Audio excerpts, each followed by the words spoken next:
नमस्कार किसान भाइयों, मार्च का महीना चल रहा है। अगर आप चाहते हो गेहूं में 30% पैदावार बढ़ाना तो भैया ये आपके पास आखिरी मौका है। अगर आपने इस समय पे गेहूं में सावधानी बरत ली और इस वीडियो में जो हम आपको एक एक्सपर्ट किसान भाइयों से मिलाएंगे, अगर उनकी बातों पर आपने काम कर लिया तो आप अपने गेहूं की फसल में यहां पे भी पैदावार बढ़ा सकते हो।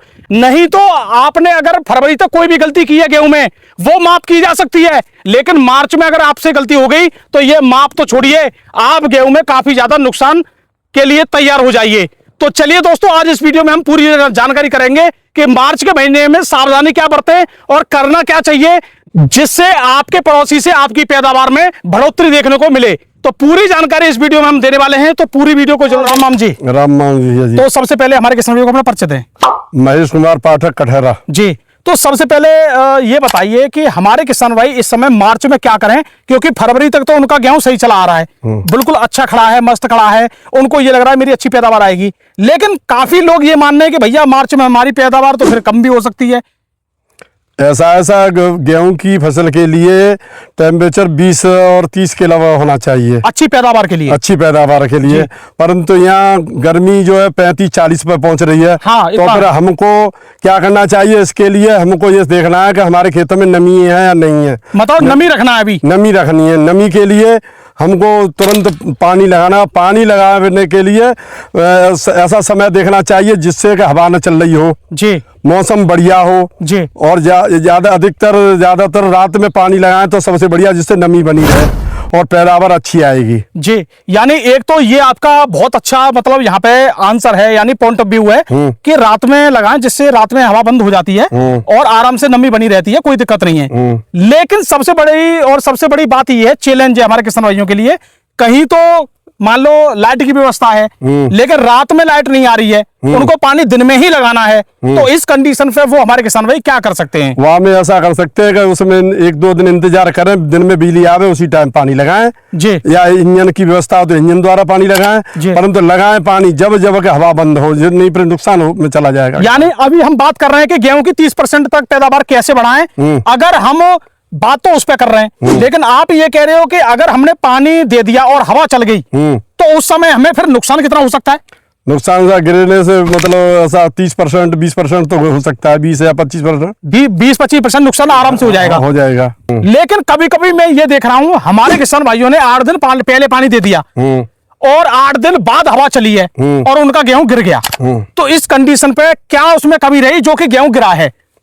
वहां में गिरने की कारण वही है कि पोषक तत्व की कारण गिरेगा, या तो खाद की कोई मात्रा कमी होगी जी, जैसे आप पोटास वगैरह या सल्फर वगैरह ना दें, इससे उसका वो होता है जड़ कमजोर हो जाती है, या यूरिया का ज्यादा प्रयोग करने से उसका भी फर्क पड़ता है जिससे फसल गिर जाती है। हाँ, इसमें एक कारण और है, किसान को अपने खेत की अपनी नमी को देख लेना चाहिए जी। खेत चटकना नहीं चाहिए, उससे पहले यदि पानी दे देता है तो फसल गिरने का डर नहीं है, और यदि खेत चटक गया तो फसल गिर सकती है। यानी आपका कहने का मतलब है कि बाली के समय पे वजन भी आ रहा है और हमारा खेत चटक गया, हम लेट हो गए कैसे भी, और फिर हम चटके हुए खेत पे अगर पानी देंगे तो उस समय अगर हवा भी नहीं चल रही है तो भी कोई बात नहीं, लेकिन बाद में भी गिर सकता है, वो गिर सकता है। तो यानी उसको चटकने ना दें, नमी से नमी बना के रखें। नमी से नमी बनी रहेगी तो पैदावार भी हमारी गिरेगी नहीं जी। तो आपने एक तो ये बहुत अच्छा बताया है पानी को लेकर, तो मैं फिर भी एक चीज और मैं आपसे जानना चाह रहा हूँ, जैसे हमारी कुछ किसान भाइयों की बाली अभी निकल के तैयार हो पाई है और कुछ किसान भाइयों के दाने बिल्कुल पकने को हैं, तो हमारे जिन लोगों के दाने पकने को हैं उनमें तो दिख रही है कि हाँ क्या पैदावार आएगी, क्योंकि उनका तो काम हो गया।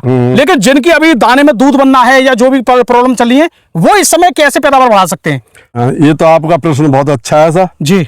गेहूं में जब अंडा गेहूं बनने तक 25 दिन लगते हैं, यानी अंडा से दाना बनने तक 25 दिन लगते हैं जी। तो उस टाइम पर खेत में नमी होना आवश्यक है। उस टाइम पर जब अंडा रहता है दाने तक खेत में अंदर घुस करके वैसे जरूर देखना चाहिए उसकी मिट्टी में नमी है या नहीं है। तो ये कैसे चेक करें कि नमी है हमारे में या नहीं है? उसमें अंदर घुस करके देखे और मिट्टी को खोद करके देखे कितनी नमी है जी, और मिट्टी को पकड़ करके उसका लड्डू बनाया तो उसमें नमी है, और मिट्टी में लड्डू नहीं बनता तो नमी नहीं है, इसलिए उसमें पानी की सुविधा जरूर कर रहे हैं जिससे कि वो अंडे दाने तक पूरा भर जाए। जैसे आपका ये खेत है, अगर हम इसमें नमी चेक कर सकते हैं? हाँ, तो थोड़ा चेक करके बताइए। बताइए हमारे किसान भाइयों को कि हम कैसे देखें। तो भाई जो हमारे कैमरामैन है वो थोड़ा, भाई साहब थोड़ा आगे आइए आप।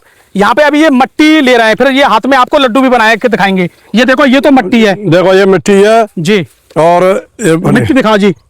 ये देखो ये मिट्टी है और इसको दबाने पर ये मतलब लड्डू बनना है। ये अगर इस खेत में नमी नहीं होती तो लड्डू भी नहीं बनता। ये नहीं बनता सा, ये बिल्कुल लड्डू नहीं बनता, लड्डू नहीं बनता है। फिर तो यदि नमी है और दाना टाइट है जी, तो पानी की आवश्यकता नहीं है। यदि दाना टाइट नहीं है और तो पानी देना जरूरी है, क्योंकि ये नमी केवल 8 दिन चलेगी और ये आपके लिए अभी खेत में 15 दिन नमी चाहिए। एक चीज इसका मैं और बता दूं, देखो अगर हम इसे उछालेंगे तो ये अगर ढिले फूट भी सकता है। ये देखो ये हाथ में मतलब फैल गया, तो फैल गया इसका मतलब है कि इसमें नमी की मात्रा कम हो गई है। नहीं तो भाई साहब ये मान लीजिए इसमें अगर और ज्यादा नमी होती तो ये जो लड्डू है वो फूटता नहीं, ऐसे के ऐसे ही रहता उछालने पे भी।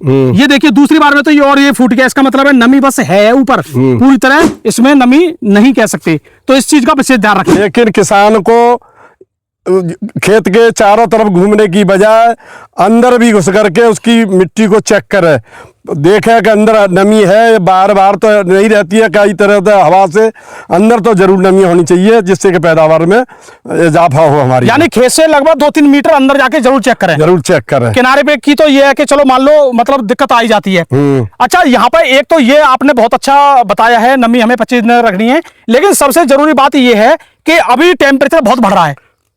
यहाँ पे भी यही बात आ रही है कि पानी से बताया जा सकता है।